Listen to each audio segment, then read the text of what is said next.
Seseorang itu akan selalu dibutuhkan orang lain jika dia punya dua hal penting ini.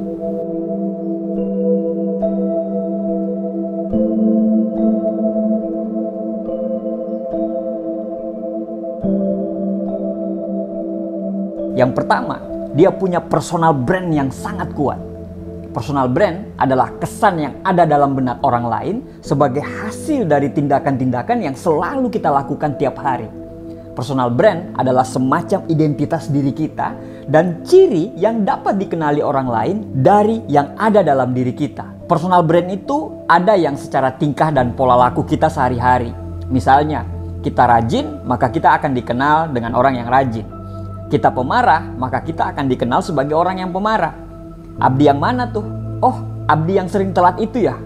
Ana yang mana tuh? Oh, Ana yang gak pernah senyum itu ya? Abdi yang mana tuh? Oh, Abdi yang suka baca itu ya? Ana yang mana tuh? Oh, Ana yang alim itu ya?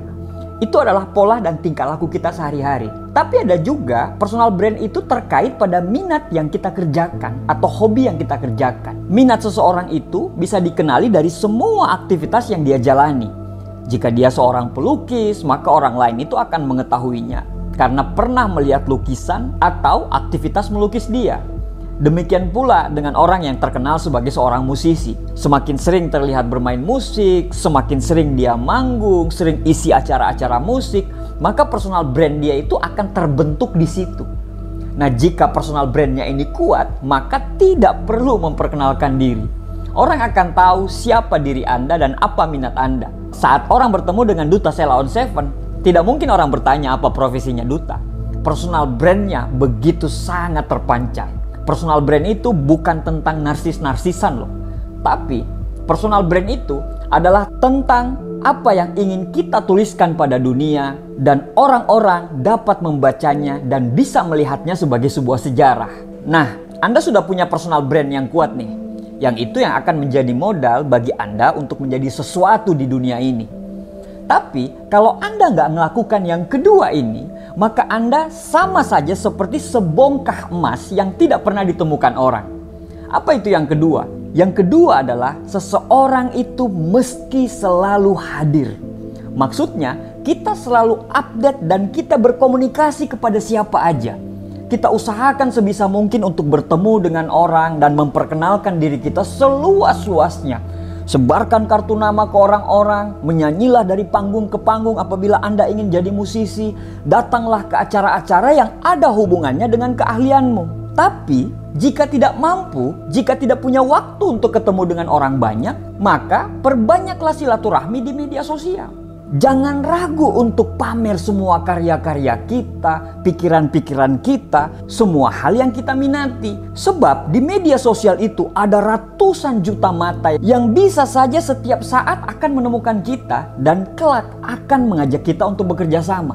Coba lihat orang-orang yang terkenal sekarang. Banyak sekali orang-orang terkenal sekarang itu adalah hasil dari viral. Kelucuan bisa viral dan bisa di-share karena unik. Lagumu dipakai untuk sound viral TikTok. Tulisanmu bisa jutaan orang share di Facebook. Tapi jika HP saja jarang dipegang, susah dihubungi, serta jarang terlihat, maka banyak sekali peluang-peluang yang bisa hilang. Tidak ada yang mengontak kita, bahkan kita itu susah sekali dihubungi. Bahkan saat orang butuhkan kita sekalipun. Makanya nih, supaya bisa leluasa bermedia sosial, lunasi dulu hutang pinjolmu. Canda pinjol. Atau banyak sekali orang yang memang aktif di sosial media, bukan untuk memperbanyak link atau silaturahmi atau sekedar komentar positif dari postingan teman atau sekedar memberikan like. Tapi banyak sekali orang bersosial media nih justru tidak ada arah yang jelas. Dia tidak memperkuat personal branding dia. Minatnya tidak jelas. Hari ini posting penuh kecaman terhadap semua kebijakan pemerintah. Besoknya berpindah ke topik yang lain. Dan semuanya ingin dibahas. Mereka menghabiskan waktu untuk menjadi aktivis media sosial, rajin update dengan berbagai macam trending topik yang selalu berganti-ganti tiap hari. Mereka selalu memberikan postingan yang entah dari mana postingannya, entah dari mana sumbernya, ya itu tidak jelas juga. Akhirnya, sosial media itu tidak menggambarkan apa yang sedang kita kerjakan.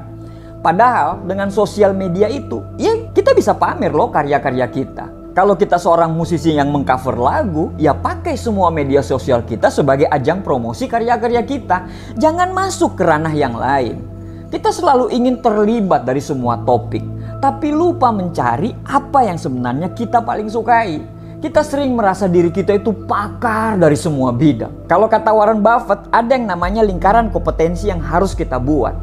Warren Buffett itu seorang investor dan dia hanya mau bicara tentang hal-hal yang dia ketahui saja. Artinya dia cuma bicara pada lingkaran kompetensi dia dan dia tidak mau bicara tentang hal yang dia tidak tahu. Tom Watson, pendiri IBM, pernah menjelaskan bahwa dirinya itu bukan orang yang jenius loh. Dia hanya pintar pada titik-titik tertentu dan dia konsentrasi pada titik itu saja. Kalau kata Warren Buffett, jika kita fokus pada lingkaran kompetensi kita nih, maka personal brand kita itu akan memancar. Di luar lingkaran kompetensi kita, ya abaikan. Kita tidak perlu menghabiskan waktu kita untuk ikut berbagai perdebatan, mencari semua informasi. Baca dan dalami hal-hal yang kita minati, kita sukai, dan itu menjadi kompetensi kita. Lihat saja orang-orang yang sukses di bidangnya. Beethoven biasa saja di bidang lain. Tapi di bidang musik, Beethoven adalah maestro. Maradona boleh lemah di bidang-bidang yang lain. Tapi kalau bicara sepak bola, Maradona adalah dewa. Kenapa? Karena mereka menghabiskan waktu mereka untuk latihan pada bidang yang memang mereka kuasai. Mereka tidak keluar dari lingkaran kompetensi yang mereka tidak tahu. Jadi sekarang apa yang harus kita lakukan? Perkuat personal brand kita. Jika kamu ingin menjadi seorang YouTuber atau kamu seorang YouTuber, dalami itu, pelajari terus tentang YouTube karena semakin banyak Anda belajar, akan semakin terpancar personal brand Anda. Kalau Anda seorang pelaku bisnis online, gali terus, jadilah pakar di situ. Tidak usah keluar dari lingkaran kompetensimu, itu akan membuang-buang waktumu aja loh. Waktu kita itu hanya 24 jam satu hari. Setelah itu, aktifkan semua promo-promo di media sosial. Promosikan tentang dirimu, karya-karyamu, dan apa yang menjadi keahlianmu sekarang. Kalau memang karyamu bagus, pasti akan banyak yang melihat dan pasti kamu akan diajak bekerja sama. Jadilah diri sendiri seotentik mungkin. Jadilah versi terbaik dari diri kita sendiri. Cari dan kenali apa yang menjadi kekuatanmu. Gali terus, belajar terus. Aktif di semua kegiatan-kegiatan yang sesuai dengan kekuatanmu itu, baik di online maupun di offline. Ya meskipun ada saat-saat tertentu kamu mungkin perlu merubah gaya, tapi tetaplah jujur pada diri sendiri dan buatlah dirimu semenarik mungkin tanpa perlu menjadi pribadi yang berbeda. Setelah itu, konsistenlah. Personal branding merupakan sesuatu yang perlu kita bangun secara terus-menerus dan konsisten. Dengan begitu, akan semakin mempertegas orang melihat siapa diri kita, apa kemampuan kita, dan apa yang sedang kita sukai. Pencitraan itu beda dengan memberi citra. Pencitraan adalah postingan berbeda dengan diri kita sebenarnya. Tapi memberi citra adalah mengenalkan karya-karya kita, mengenalkan kerja-kerja kita pada dunia luar, sehingga mereka bisa tahu siapa kita sebenarnya. Itu adalah dua hal bagaimana kita bisa terlihat istimewa di depan orang lain. Terakhir, Oprah Winfrey pernah bilang, "Aku percaya, seperti halnya sidik jari, setiap orang memiliki panggilan hati yang selalu berbeda. Dan cara yang terbaik untuk meraih kesuksesan adalah dengan menemukan apa yang Anda cintai, lalu membaginya kepada orang lain dalam setiap pelayanan, kerja keras, dan biarkan energi semesta menuntun hal tersebut." Semoga bermanfaat. Terima kasih sudah menyimak.